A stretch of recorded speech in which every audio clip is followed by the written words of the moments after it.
Acidity होणं हे किती त्रासदायक ठरू शकतं हे फक्त ॲसिडिटीचे पेशंट्सच सांगू शकतात. मागच्या काही व्हिडिओजमध्ये आपण माहिती करून घेतली की पोटाचं आरोग्य हे किती महत्त्वाचं आहे. त्यासाठी कुठल्या गोष्टी टाळल्या पाहिजेत याची सुद्धा आपण सविस्तर माहिती करून घेतली. या व्हिडिओमध्ये आपण बघूयात ॲसिडिटीसाठी असं एक टॉनिक जे तुम्ही घरच्या घरी बनवू शकता, जे बनवायला तुम्हाला फार खर्चसुद्धा येणार नाहीये. अगदी सहज उपलब्ध असणाऱ्या गोष्टींपासून तुम्ही तुमच्या ॲसिडिटीच्या त्रासापासून सहज सुटका करून घेऊ शकता.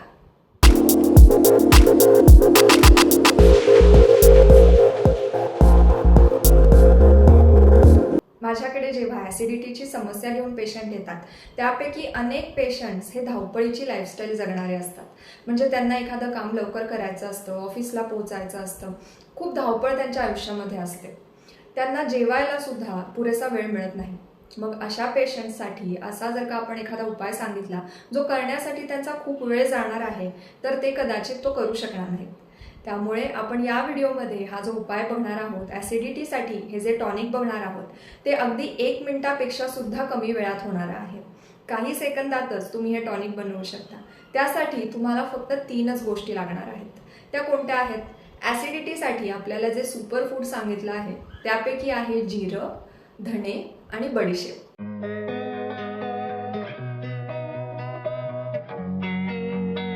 या गोष्टी सहज उपलब्ध असणाऱ्या आहेत. कदाचित अनेक जणांनी यापैकी काही गोष्टी वापरून ॲसिडिटी कमी करण्यासाठी काही उपाय सुद्धा करून बघितले असतील.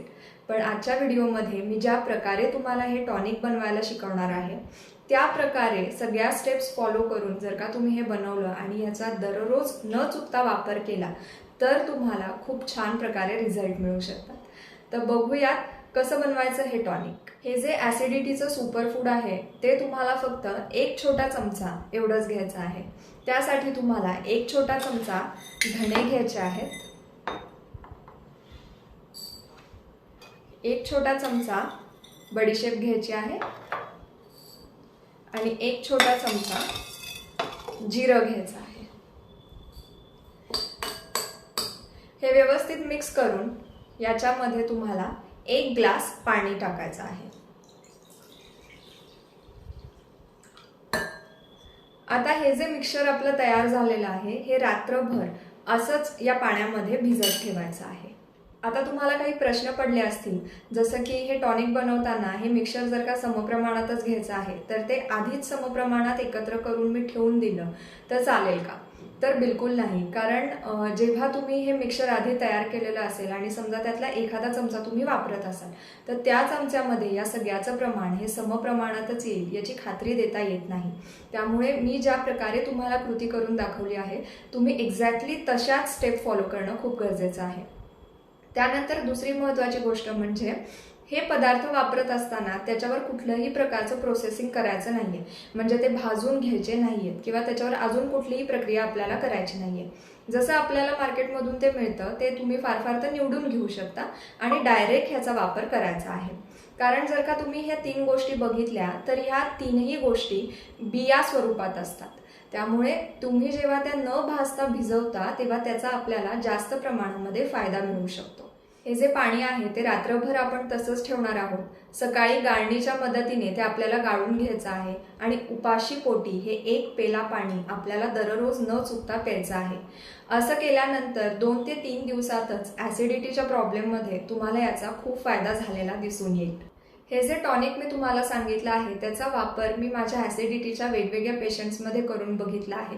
माझ्या स्वतःवर सुद्धा मी याचा उपयोग करून बघितला आहे आणि त्यावर गरजेनुसार वेळोवेळी मी काही बदल सुद्धा करून बघितले आहेत. हे जे फायनल टॉनिक आहे त्याचा वापर तुम्ही मी ज्या प्रकारे सांगितला आहे तसाच करून बघणं खूप गरजेचं आहे.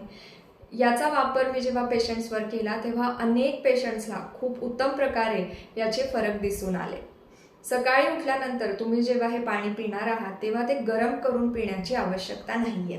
ह्या आपण कुठल्याही प्रकारचा काढा करत नाही आहोत.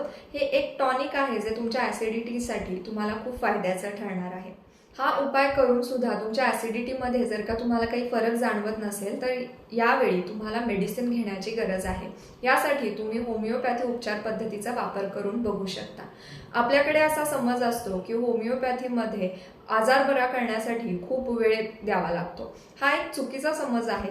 मी असे अनेक पेशंट्स बघितले आहेत ज्यांना ॲसिडिटीच्या त्रासासाठी मी काही औषध दिली आहेत आणि त्याचा लगेचच त्यांना फायदा झालेला दिसून आलेला आहे. यामध्ये ॲसिडिटीचा त्रास तुम्हाला नक्की कशामुळे होतोय हे तर आपण बघतोच, त्याशिवाय वेगवेगळे लाईफस्टाईल चेंजेस सुद्धा आपण सांगतो. त्यामध्येच हे एक टॉनिक सुद्धा आहे. इतरही काही उपाय आहेत जे आपण करून बघू शकतो. तुमच्या माहितीमध्ये असे काही लोक असतील ज्यांना ॲसिडिटीचा वारंवार त्रास होतो, त्यांच्यापर्यंत हा व्हिडिओ पोहोचवायला विसरू नका. तुमच्या ॲसिडिटीच्या त्रासामध्ये या उपायामुळे तुम्हाला कसा बदल जाणवला हेही मला कमेंट्समध्ये लिहून कळवायला विसरू नका. आज आपण इथेच थांबूया. पुन्हा भेटूया पुढच्या व्हिडिओमध्ये एका नवीन टॉपिक सोबत. थँक्यू.